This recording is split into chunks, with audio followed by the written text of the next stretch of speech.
Now, the first thing we're going to learn is the strategy of Rivonia. And that will include law, resistance,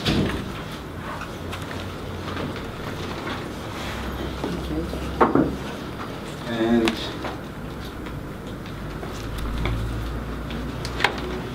tactics of trial.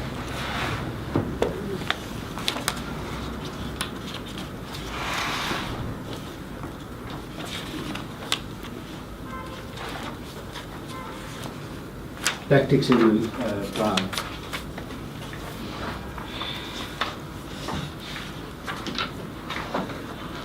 So, all of you would have learnt, or most of you, except the comrades who couldn't make class on that day, would have learned from Mandisa about the Suppression of the Communism Act, which was passed in 1950. And that act was calculated to take the leadership of the Communist Party, the trade unions, the ANC, to take them out of the movement and to leave the communities of people, to leave the massive people without leaders. So what happens if you leave a community without leaders? Sorry? A community without leaders. Yeah. Which means that community will be corrupt. Just because no one is going to give them orders or else tell them the updates for what is going to happen, what is happening. Yeah? Then there's no one who's going to give you guidance to the community. Yeah. No guidance. And then what happens? People start becoming hopeless. You can see what's happening in our communities because there's not sufficient leadership.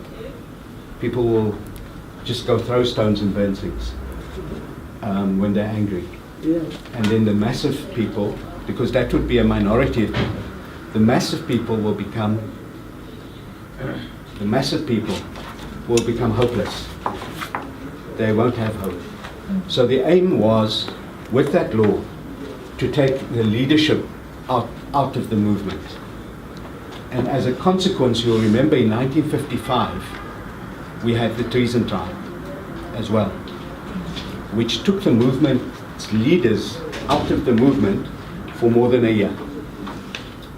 Because when you're on trial, you have to attend every day, you have to sit in jail. It's like the commission. And if you have 156 people, it takes a long time. So the Suppression of the Communism Act, right? The Suppression of the Communism Act was designed to take the leadership out of the movement.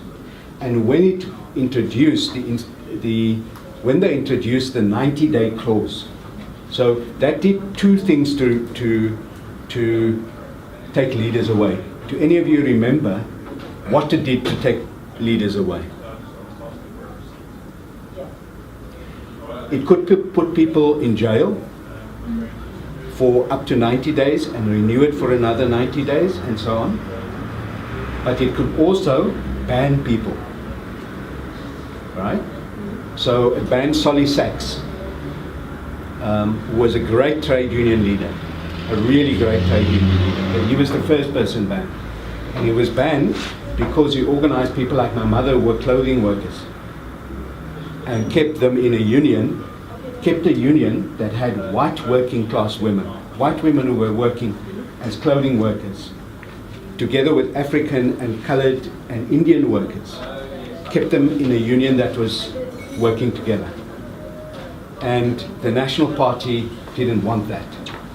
So they banned him to take leadership of the union away, so that that union could break up and they could take the white women away from other women and introduce apartheid properly in the unions.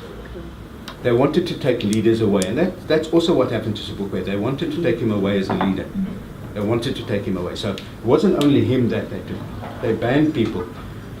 If you remember, they banned Winnie Mandela and send her to a place called Brandfort. Yes. And she couldn't see more than 2 people at a time. And it couldn't be political people. And she couldn't have political discussion. She couldn't go out of Brandfort. Right? So you imagine you can't meet with more than 2 people at a time. How can you see your family? Right? And you can go to jail for that if you can't see your family. So if you're in a house with people, you have to eat alone or with one other person. If you go out, you can go to church, but you must sit alone. And the church can't be far away. So those sorts of things. That's how they took leaders out. That's what happened to Solly Sachs. Sometimes they added house arrest. And what does house arrest mean? You have to stay at home. You don't have to go out. You cannot go out of your house. Exactly. So that's what they did to people. And our duty today is to remember that happened in our past. And we can't go back there. We must avoid at all costs any attempt to take away the freedom that we have. Exactly.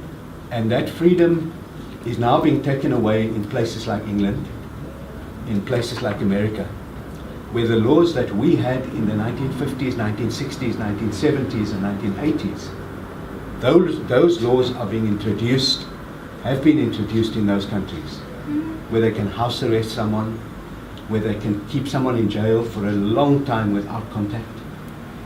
So that's what happened with leaders, and that led up to why I'm explaining this to you is to show you why the ANC adopted MK, the strategy of MK. Okay, so just bear in mind, the reason I'm telling you this is leading up to why the Rivonia trial happened. The second thing that could happen to people, and I explained that before, was the 90-day detention law. So it was the 90-day detention law together with the banning orders that could take people away from communities. No one of you, I think Neliswa knows Jack. Jack Lewis, yeah. He was my first boyfriend, right? He was banned from 1977 to 1981 or 82, I think, 82. And we met in an underground meeting so that the police didn't know. And there were one other banned person there, Sheila Lipinski, and a woman called Jeannie Volbrecht, was in the Communist Party. And we met in a meeting like that. But he could never meet with other people. He used to. No one would employ you if you banned, right? So you're far away from employment for most people. You don't get employment. There was only one company that employed banned people. It was Woolworths. Woolworths. Right? They employed banned people. So someone like Zolly Malindi, you may not know him. He was a great leader here in Cape Town. He was working as a packer in Woolworths. They couldn't study, so it means that you can't go to a university. You were not allowed to study when you were banned. Unless you weren't allowed to enter the premises of a university. So the only way you could study is if you did studies outside university. So either UNISA, or you have to register at the university and study at home. And Jack already had an honours degree, so he did a PhD. A PhD is the highest degree you can do. And he did it on the economic history of Ciskei.